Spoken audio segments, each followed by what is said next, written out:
let me call Sibani Mallik from PIT Kolkata.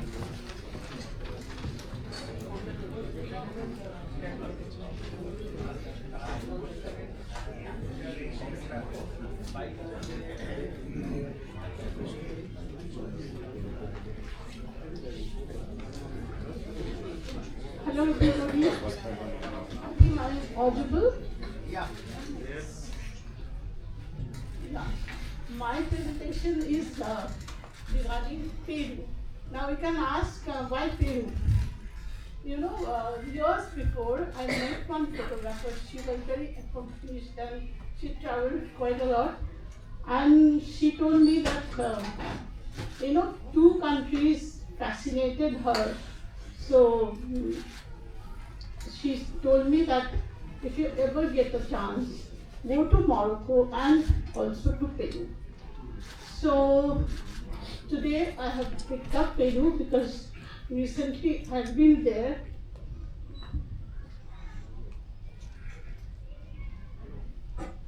Now Peru, that is the third largest Latin American country.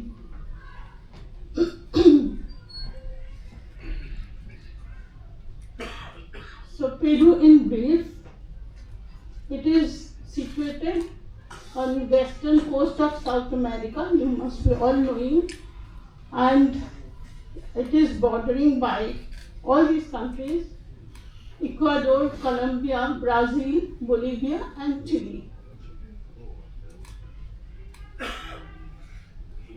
So basically Peru, you can divide three broader regions. That is, one is along the Pacific Ocean and the rugged mountains, that is Andes, in the middle, and wet and dense forested areas of Amazonia.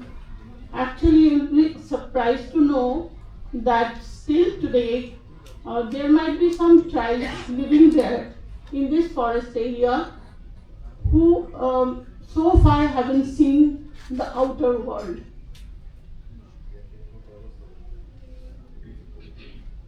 So inhabitants settled in the area about 15,000 years ago, and societies were formed more than 5,000 years ago. And 5,000 means quite a long time, but then societies were like isolated because the region was very rugged and it was very difficult for the people to move around. So they were isolated in one place, each one. So now the majority of the population lived in and around Lima. It is the capital city of the country. Previously it was another city called Cusco. You know, the Inca civilization, when it was there, their capital was at Cusco, but now for many other benefits, because Lima is a coastal city also. So when the French, they came to rule the country, they changed the capital to Lima. So I have already told that largely isolated from one another because of the rugged topography.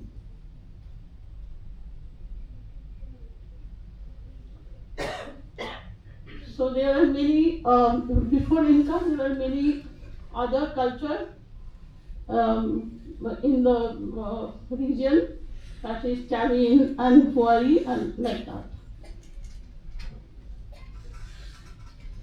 So Inca civilization is very famous, I think everybody must be knowing, but it's not that old, you know.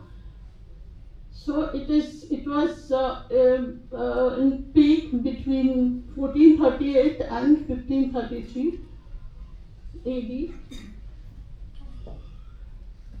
So from northern Ecuador to Chile, around 2,500 kilometers, this civilization existed. Quechua is the spoken language, used to be spoken language there. And very interestingly, they didn't have any written script. What they used to do, they used to tie knots in threads, and there was some pattern, and they could communicate through that patterns. So I already told Cusco was the capital city. So the Inca people, they they built roads and bridges, all those places.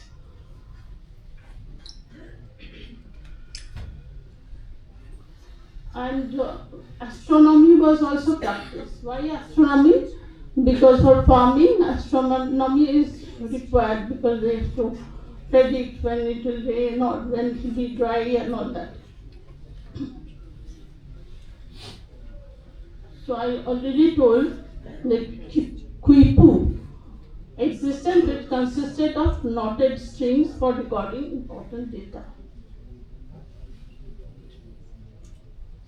So now more and more ruins are being found, and still there are many spots where people have not yet reached.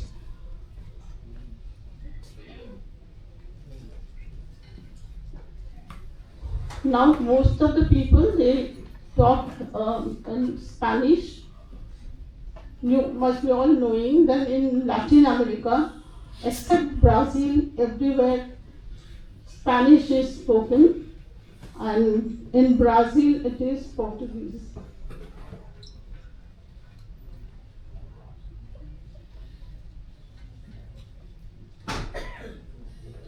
And Cusco, after Lima, Cusco is another important city in Peru.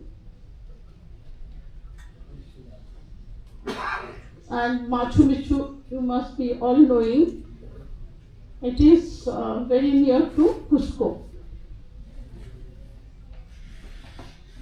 It is also a World Heritage Site.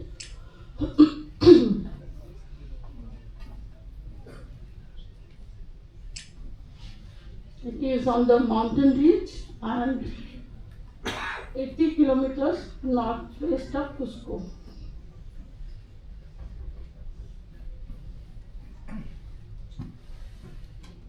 So there was, it is built out of stones and that fit together without use of any mortar, and it's really amazing.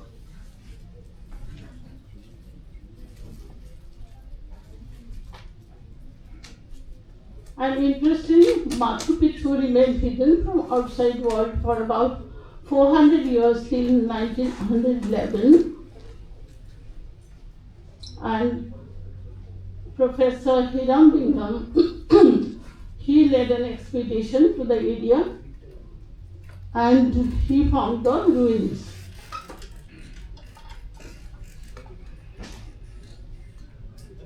So to reach Machu Picchu, one has to go to Lima first and then take a flight to Cusco and then ride a train and then reach there. So now I come to the photographs.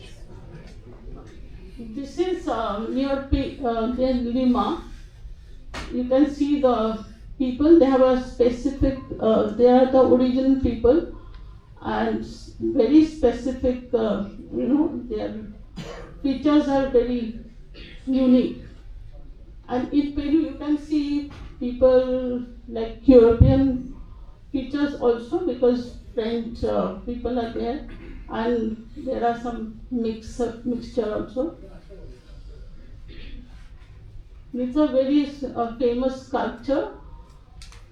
It is two people kissing, and interestingly, in Peru, in this city, once a year they hold a competition of kissing. This is Lima. This is also Lima.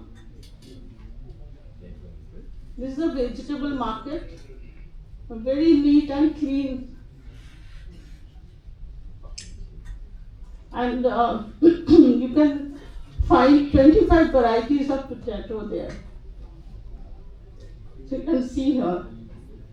See, this is one kind, this is another, this is another.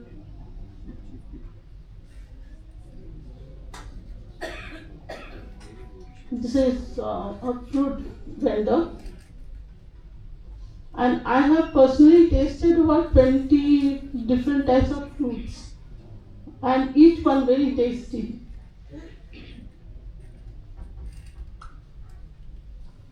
This is the old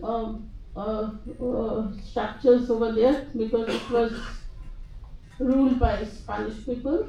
You can see the style.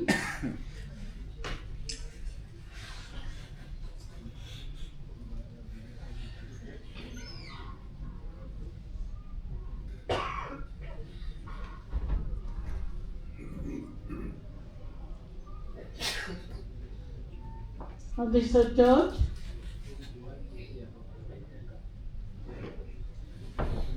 And another interesting thing, in those churches, one of the church I have seen, in the basement there were numerous skeletons,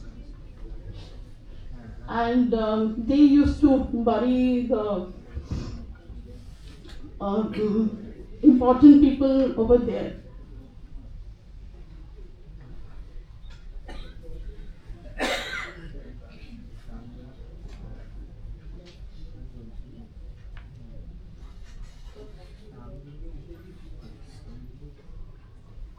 And even the police people are busy with their mobile.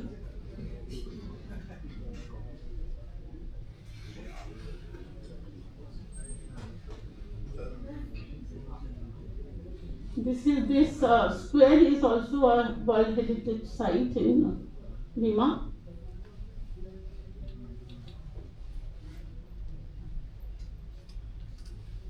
And now we have come to Cusco.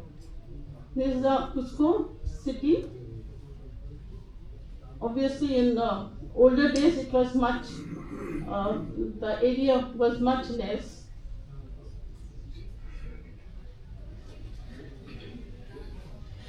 And this is only the sample how they used to fit the stones, just see, without using any mortar, how they have put the stones together.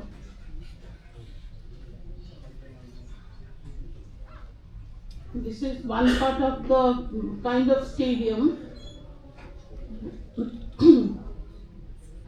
It's also a wonder how they used to carry those big stones. Just to give an idea how big the stones are.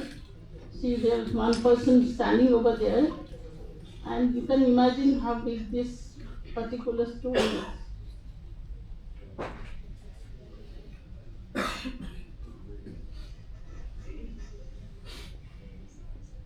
So on top, people used to sit in the ground. Some activity used to be there.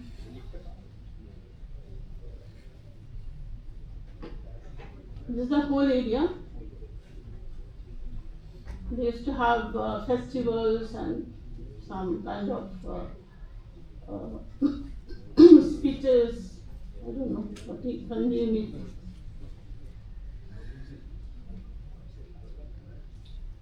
And actually, this is the shape of an animal, puma. This is the face, this is the. So this guide is showing how you can make out it's a puma. This is, this is the face, this is the body, this is the tail.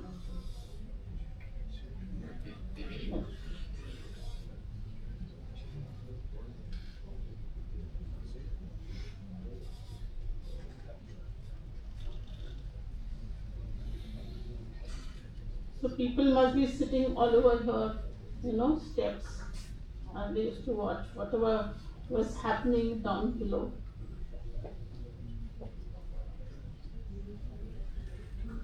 This is the modern Cusco city. There is a stadium over there. The moment you land in Cusco, you feel like once you are out of the aircraft, you feel the air is thin, like you are having little trouble uh, walk slowly, but after some time you get used to, because the air is thin. It is quite high, about 11,000 feet. And Cusco also, the French people were there, so you can see these kind of buildings.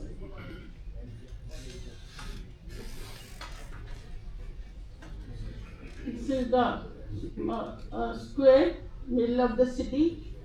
Again here, it was a Sunday or some procession was coming, but it was so much crowd I couldn't stand there for look quite long.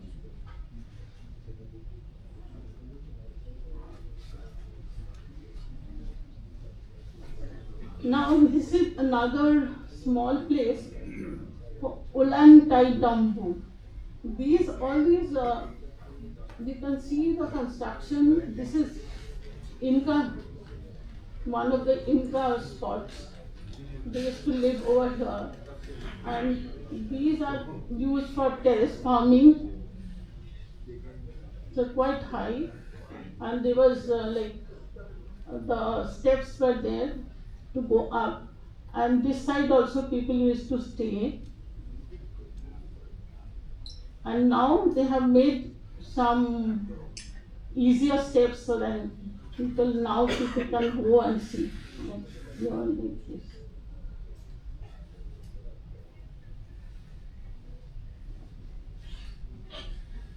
This is the ruins. This kind of settlement was there. Now, in this particular village, people still live. This is one part of the village. I'll show you some other picture.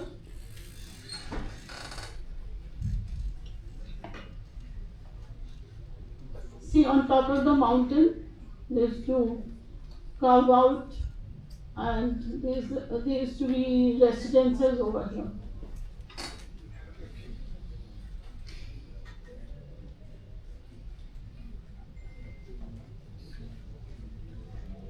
So these buildings are still there, and this is, you can make out how they were quite advanced.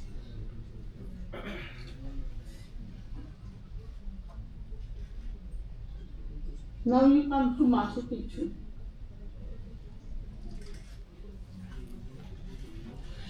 It is at a quite high, about 9,000. 8 to 9,000 feet above sea level.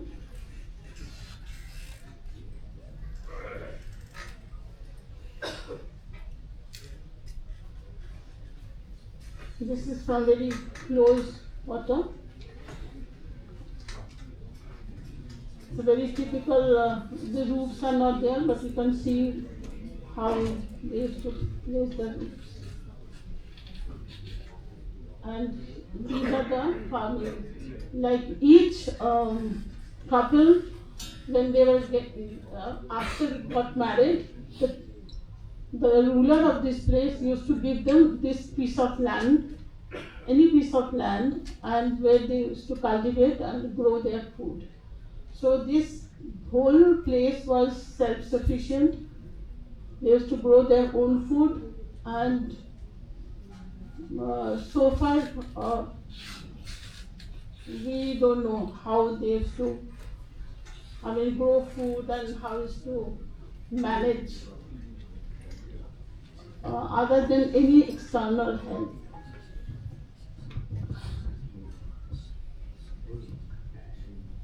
This is also Machu Picchu. Shivani, we are really short of time, so. Okay. Sheshu is almost.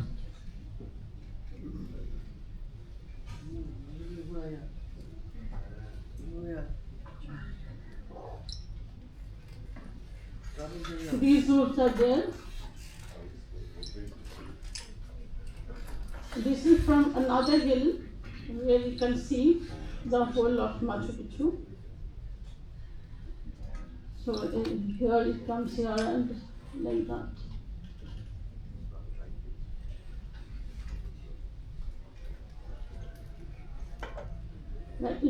This place was like this when it was discovered in 1911. Then they cleared everything and they were like astonished how the place had been. Now it has been cleared to offer a clear view for the tourists. Now how the people look over there.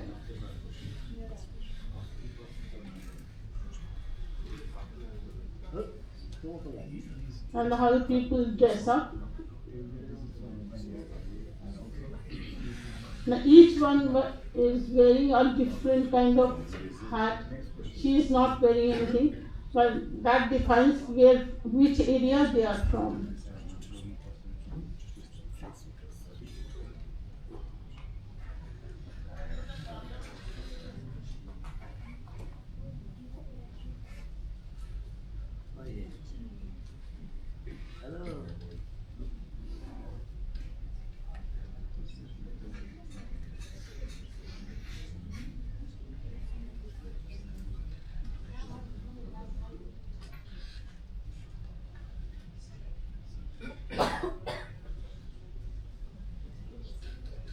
They are in their national dress.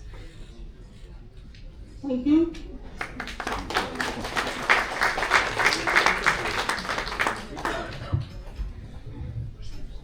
Thank you very much.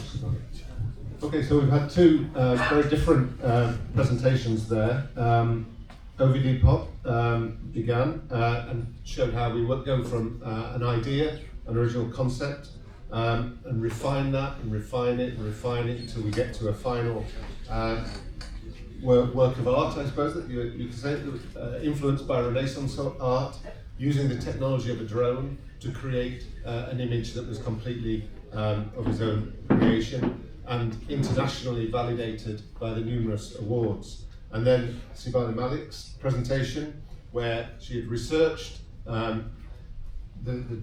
the history and culture of Peru, and I noticed your brief introduction to Peru, and then we went on to the brief introduction, page 2 and page 3. I thought, this is not brief, I'm learning a lot about Peru.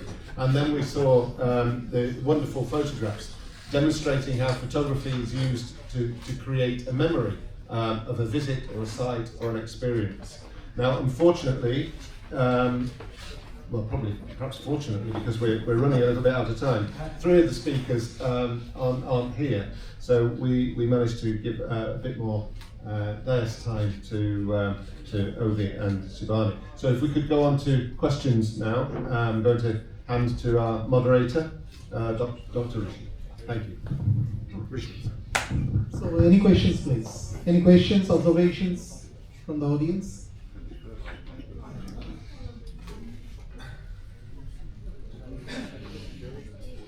No, I think so.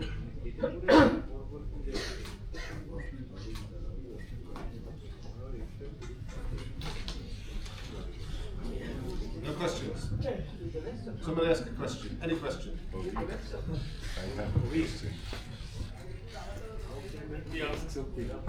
I'll ask you a question. Who discovered Machu Picchu? Sibani Mallik. Sibani Mallik, yes. I think I'm audible. We saw beautiful pictures of Peru. Just to make you doubly audible.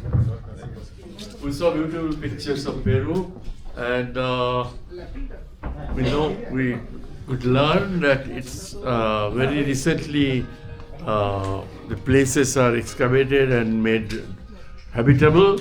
But I would like to know something about what is the economic condition of Peru. What are the main things that they practice for earning their livelihood?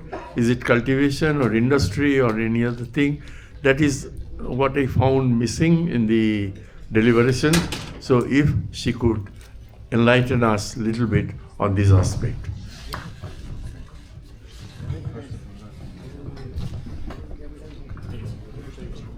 Thank you for your question. Cultivation, I haven't seen much. They have some little industries, and very frankly, Peru is much poorer country than our country. But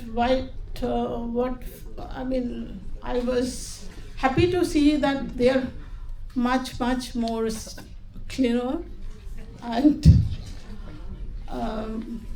people are very friendly, and they have some factories and all that, but cultivation part is not much, because in the coastal area not much cultivation is happening.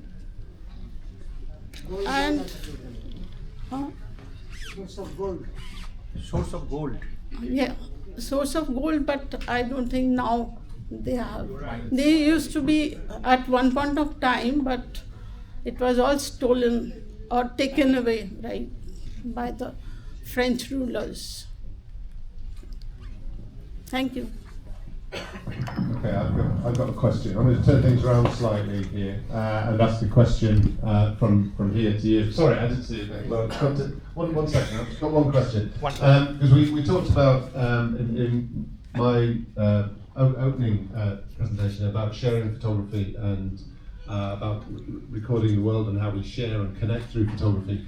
And then we saw Ovi's presentation with the massive amount of awards which were given to his output, and then we've seen very personal photography from our second speaker.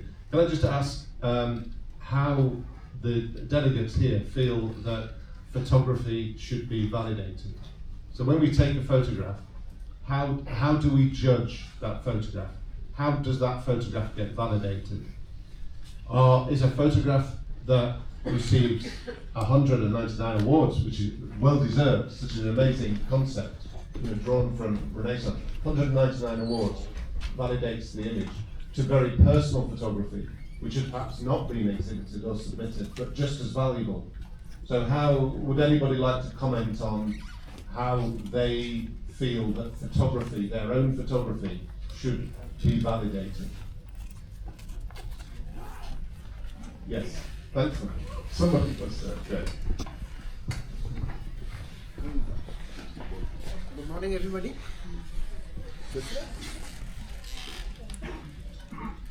And then we'll come to your question, which I jumped in on. Sorry. You see, awards have got their meanings and places, but my personal opinion is, one must strive to create significant pictures that are significant to themselves, to the creator.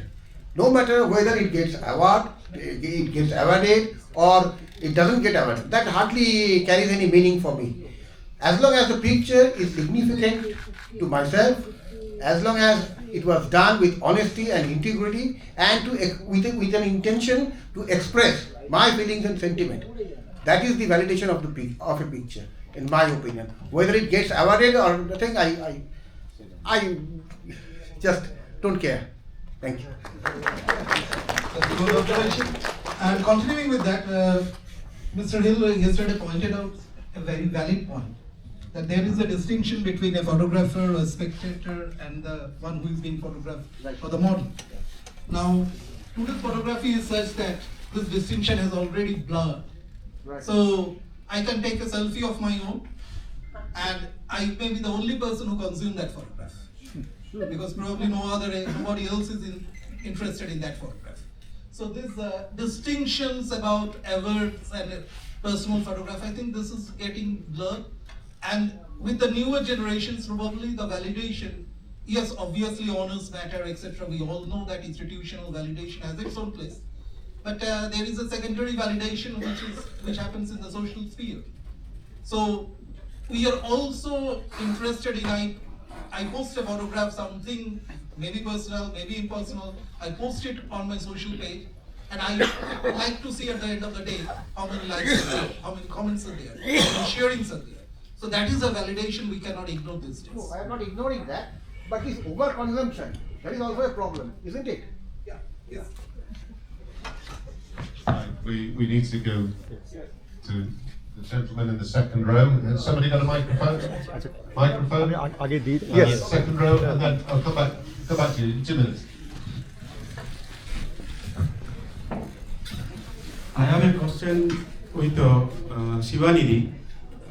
For the Peru trip as well as photography, which time will be the best time to go to Peru? And another question is for the concern with visa.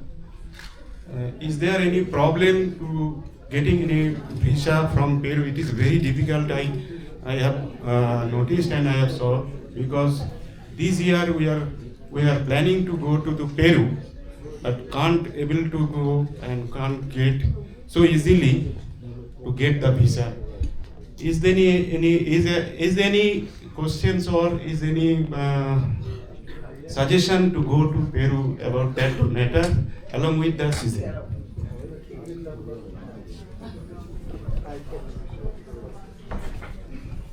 Season, I should suggest that it is around May, June, because that's the coolest time for them.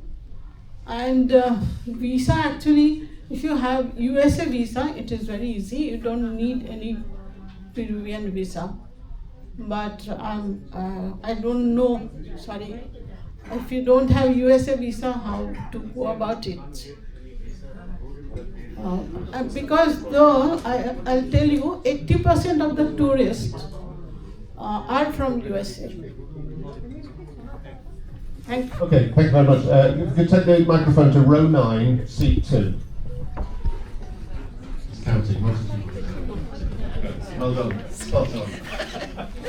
Thank you for your precision.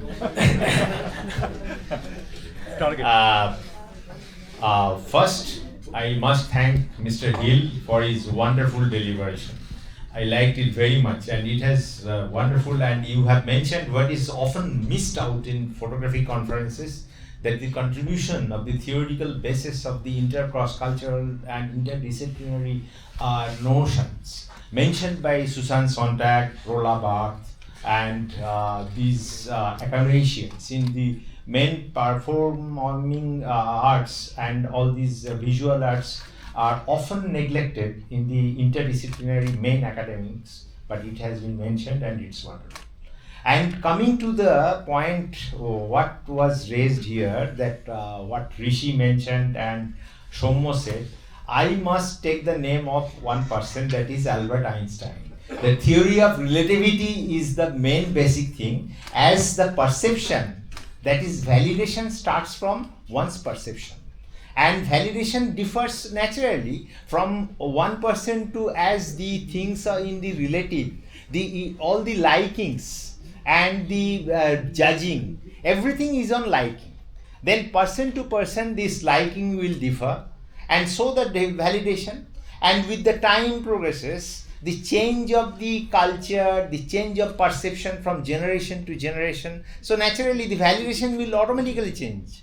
This is very much relative. You cannot correlate everything in one person, that this should be or this should not be. We can't be orthodox, must be very much liberal. And it is totally very much relative. You cannot dictate, nothing absolute will come out of that.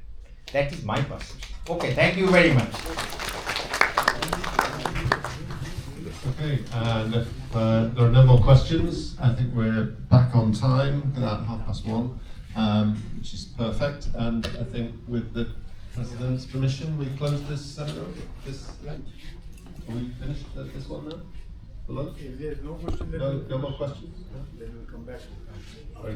Shall I? Would you like to? So, this is the end of the second session on World in Vision. Now I declare the lunch break. We hope that we'll come back by 2 o'clock. Okay. Okay, now you go, and please come back by 2 o'clock so that the very interesting session that will be chaired by no other person like I am, like Jose. and moderated বন্ধ Dr. খেতে যাচ্ছি কিন্তু আমরা। They are a very interesting paper. খেতে Number যাচ্ছি of আমরা। papers all have not একদম turned খেতে up যাচ্ছি। or হ্যাঁ, kept এক্ষুনি ready. যাচ্ছি, এক্ষুনি। There are two very interesting হ্যাঁ, papers I এক্ষুনি। hope so. Okay, thank you. Please go.